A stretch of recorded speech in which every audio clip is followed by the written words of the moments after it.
Minneapolis' service for George Floyd begins in about an hour. Meanwhile, we are getting a first look at the records and backgrounds of the former officers now charged in his death. Derek Chauvin had 17 complaints filed against him in his 19-year career with the Minneapolis Police Department.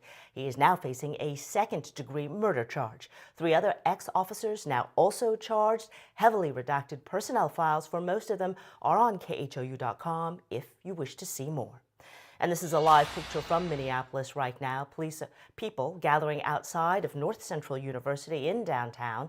Reverend Al Sharpton scheduled to give the eulogy, everything starting there in just about an hour. It is the first service for the Houston man whose death in police custody has sparked nationwide protests. Michelle Choi has details. Today, hundreds are expected to pack North Central University in Minneapolis to honor George Floyd. The 3-hour service will start at 1 this afternoon, and Floyd's family will take part. Civil rights leader Reverend Al Sharpton will deliver the eulogy.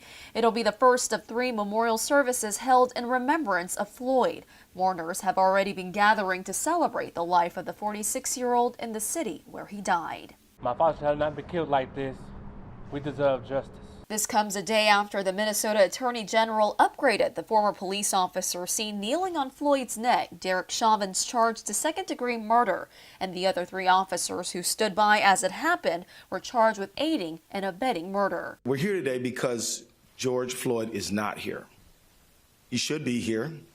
He should be alive, but he's not. Protesters cheer from coast to coast following the announcement. This is a step today that the public wants to see.